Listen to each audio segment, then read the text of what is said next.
La démocratie, c'est beaucoup plus un challenge de soi, un challenge personnel.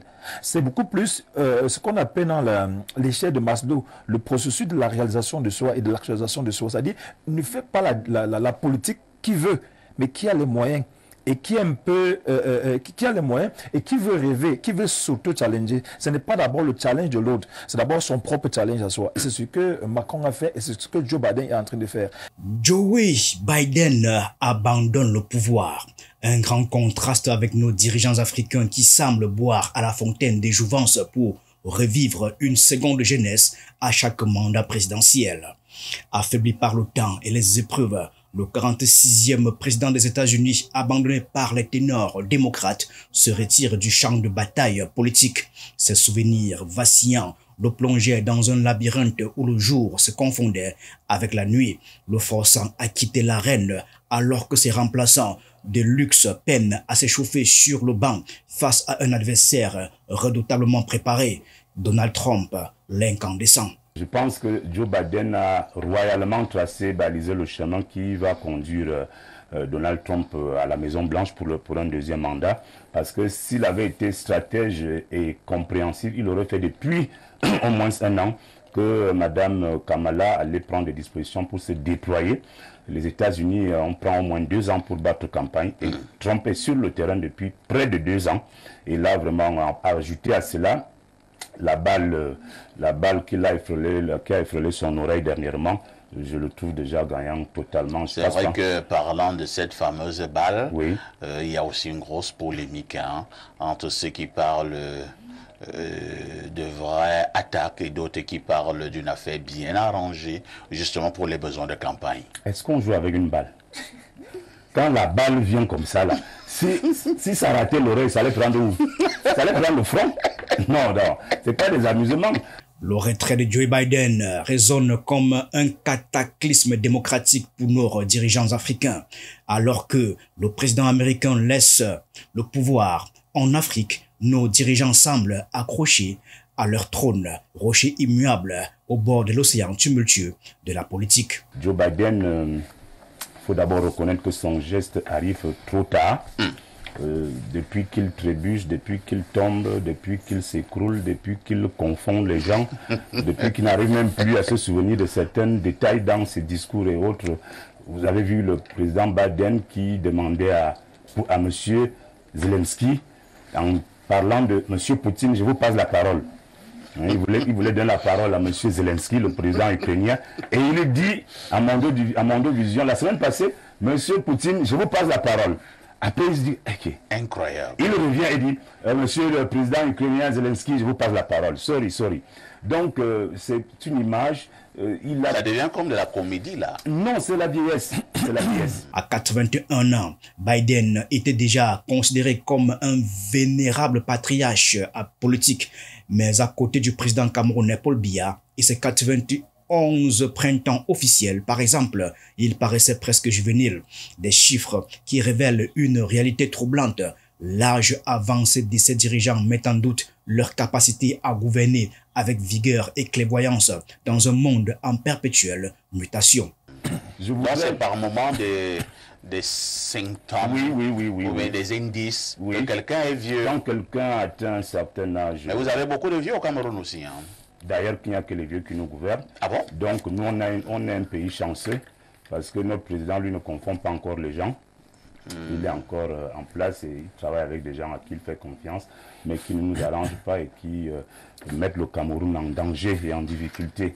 Les arcanes du pouvoir présidentiel exigent une force physique et mentale inébranlable, des qualités qui peuvent vaciller sous le poids implacable de l'âge. Le spectre du déclin guette inlassablement et menace la clarté des décisions, l'endurance face aux épreuves et la réactivité en temps de crise. Les leçons à tirer de ce scénario sont aussi vastes que les océans qui séparent les continents. Je pense que le paysage politique américain vient de gagner en termes d'élégance et en termes de sagacité sur le plan de la démocratie. Parce que le geste que le président Joe Biden a posé hier, c'est un geste qui devrait interpeller tout le monde. et qui devait comprendre d'abord quel est même le profit de ceux qui font la démocratie, qui font la politique et ceux qui croient exprimer, s'exercer dans le domaine de la démocratie. Et ce que Joe Biden a fait, parce qu'il faut quand même lui dire, pourquoi ça devient très fort? Parce que Joe Biden a dit la semaine passée qu'il même en 2028, il devait tout gagner, même s'il s'est présenté, il devait tout gagner. Joe Biden l'a dit, il a dit qu'il devait gagner et que même en 2024, il doit gagner. Comme pour dire qu'il y a eu ce que vous appelez un coup de tonnerre, qui n'est que naturel, qui n'est que scientifique. Il a compris avec les signaux que mon prédécesseur a énumérés, il avait compris lui-même et son parti a compris qu'il ne tenait plus. Il n'avait plus de réserves suffisantes sur le plan mental. Le retrait du président américain peut être perçu comme une acknowledgement courageuse des limites humaines face à l'implacable marché du temps. Un signal puissant que nos vénérables présidents africains pourraient méditer dans les méandres de leur longue et tumultueuse carrière politique. Dans ce cas, les États-Unis, la silhouette imposante de Joe Biden se plie sous le poids des attentes du Parti démocrate, tiraillé entre la nécessité de rassembler les foules et l'urgence de répondre aux crises nationales. Pendant ce temps, en Afrique, une toute autre réalité se dessine où l'absence criante de dynamisme contraste avec l'entêtement des partisans de certains présidents à les maintenir coûte que coûte sur le trône présidentiel, défiant ainsi les lois implacables du temps. Et là, c'est l'image des États-Unis qui avait été compromise. Les gens se posaient des questions et vous allez vous rendre compte que même dans son propre parti, les gens n'étaient plus d'accord avec lui. Les gens lui le conseillaient en lui disant il faut qu'il se retire. Et il a voulu forcer et la réalité l'a rattrapé. Parce qu'il faut également le dire, c'est vrai qu'il a posé l'acte, mais je pense que l'acte qu'il pose, c'est un acte bien réfléchi, parce que sur le plan biophysiologique, tout le monde constatait ses égarements et ses pertes de mémoire. Et ça faisait le chaud gras des journaux, et ça faisait réfléchir. Bon, les États-Unis viennent de donner une très grosse leçon de démocratie. Et je voudrais également profiter de votre plateau pour saluer ce geste courageux. Et comme je dis, ce geste élégant. Qui a été posé par Joe Biden. Il y a un autre geste qui avait été posé par un pays qu'on aime également bien au Cameroun, par le président Macron, avec la dissolution de l'Assemblée nationale. C'est ça la démocratie. Le renoncement de Biden offre une leçon magistrale à tous les présidents africains englués dans une quête perpétuelle du pouvoir absolu. À l'âge avancé, certains présidents africains incarnent l'incarnation même de cette obstination, déterminés à briguer un énième mandat présidentiel malgré les murmures insistants du destin. Cependant, derrière ces luttes acharnées se profile l'ombre bienveillante d'un Biden fatigué mais résolu, rappelant à tous que le pouvoir n'est pas un héritage éternel, mais un fardeau à transmettre avec sagesse et humilité. Ça devrait interpeller les États africains qui comprennent que, vous savez que sur le plan mental... Vous avez quelques États africains en tête? Vous savez que sur le plan mental, l'Afrique nous fait savoir qu'elle n'est pas prête, qu'elle n'avait pas été suffisamment préparée pour entrer dans la démocratie. Nous sommes encore restés dans l'esprit de la chefferie. C'est donc pourquoi il faut comprendre d'abord la structure mentale de ceux qui dirigent l'Afrique ou des dirigeants africains, comprendre qu'ils sont restés sous le prisme de la chefferie, qui voudrait que c'est après la mort du chef qu'on doit penser à un successeur, où le chef pense à son successeur, il garde, et c'est quand il décède que le successeur est connu. Bon, c'est sur le plan beaucoup plus mental, et c'est sur le plan de la symbolique, de la tradition, de la gestion du pouvoir en Afrique qu'il va falloir comprendre les présidents africains actuels. Ainsi, la scène politique se métamorphose en un théâtre d'ombre et de lumière, où les acteurs principaux jonglent entre ambition dévorante et sagesse renaissante. Le message est clair. Il est grand temps pour ces dirigeants vieillissants de passer le flambeau et d'offrir à leur peuple et à eux-mêmes la douceur d'un repos bien mérité, loin des tumultes du pouvoir éphémère. Car, après tout, dans la symphonie chaotique de la politique mondiale, il est des moments où la retraite devient l'ultime acte de grandeur. Et maintenant, s'il faut revenir dans le cas du Cameroun, sur le plan numérique, le président Biden a 81 ans. Et notre président a 10 ans de plus que lui. Alors, est-ce qu'il est, comme l'a dit M. Onana, tout à l'heure, qu'il a trop de chance pour ne pas vivre les mêmes répercussions du poids de l'âge que Joe Biden a vécu. Bon, c'est donc pourquoi l'interpellation ou encore le fait de dire est-ce qu'il parle, il devrait en principe parler. Il devrait en principe dire à ceux qui gouvernent l'Afrique que nous sommes arrivés à un moment donné où sortez du mental qu'il va falloir que c'est votre mort qui indique votre successeur. Le temps est venu de vous préparer et même de vous retirer si votre organisme, si votre fonctionnement biophysiologique ne répond plus. Bon, c'est l'interpellation et c'est le signal fort que moi je vois actuellement. Mais... Dans ce registre, Paul Biya se dresse comme un titan immuable, régentant le destin du Cameroun de sa main de fer depuis des décennies. Notre président défie les lois du temps et de la nature à bientôt 92 ans. Avec ses 42 années de règne incontesté à son actif, il incarne à lui seul la quintessence du pouvoir sans partage, une figure gravée dans le marbre de l'histoire politique africaine. Ses partisans louent sa présence comme garante de la stabilité nationale. Ce qui se passe aujourd'hui, c'est que le Cameroun doit réfléchir, le RDPC, puisque moi je fais partie du RDPC, malheureusement on ne nous donne pas souvent l'occasion de proposer, on devrait réfléchir sur quelle personnalité allons-nous présenter en 2025 comme candidat à l'élection présidentielle. Et pour arriver à cette élection présidentielle, le RDPC, de par ses statuts, doit obligatoirement, impérativement passer par un congrès extraordinaire.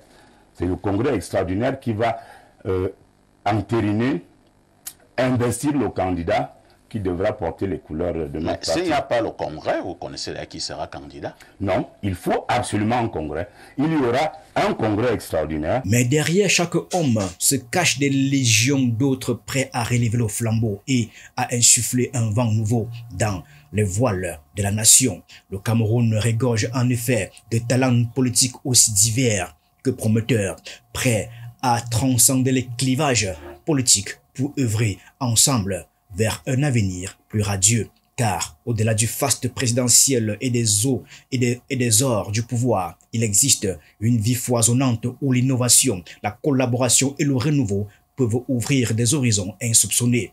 Alors que le retrait inattendu de Biden laisse place à l'ascension fulgurante de Kamala Harris, sa vice-présidente, le temps est venu pour nos dirigeants d'envisager sereinement l'après et de préparer le terrain pour une transition en douceur vers une ère nouvelle. Est-ce qu'il sera reçu? Là, c'est là où je vais chuter. Est-ce qu'il sera reçu quand on connaît qu'on est dans deux paysages démocratiques différents? Le paysage américain est différent du paysage camerounais. Au Cameroun, on a d'autres clichés et d'autres styles de fonctionnement. Le fonctionnement camerounais actuel, c'est que on ne pense même pas à la succession de celui qui est là actuellement.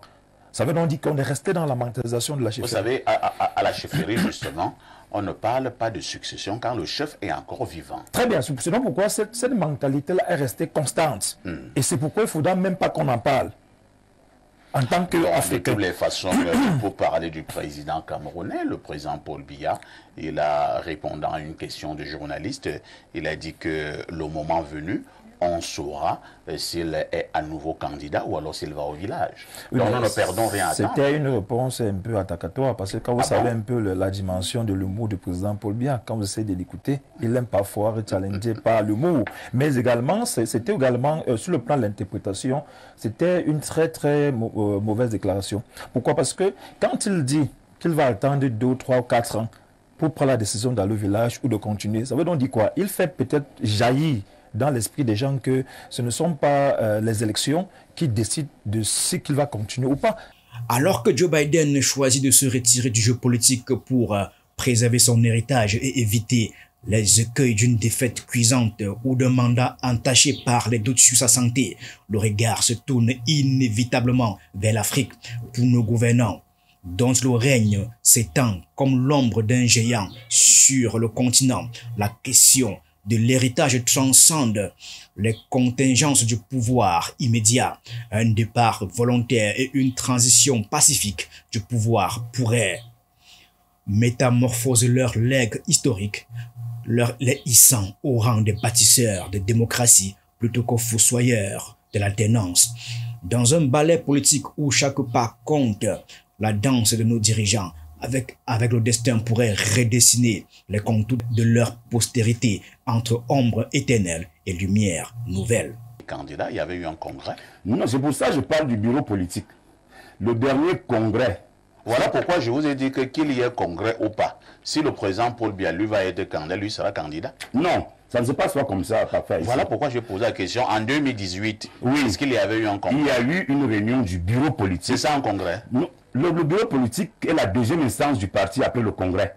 Donc le bureau politique a le pouvoir du congrès. Donc le bureau politique prend l'initiative, dans sa majorité, prend l'initiative de présenter donc un candidat qui est issu des rangs du RDPC. Donc il y a le congrès, il y a le bureau politique, il y a le comité central, il y a les organisations spécialisées des hommes et des femmes, des jeunes et des femmes, et puis il y a les autres entités au niveau de la base, la cellule, le comité de base, la sous-section et la section. Merci Bernard Owona pour toutes ces explications. Le test positif au Covid-19 de Biden agit comme un signal d'alarme retentissant et montre la vulnérabilité des dirigeants vieillissants face aux caprices de la santé.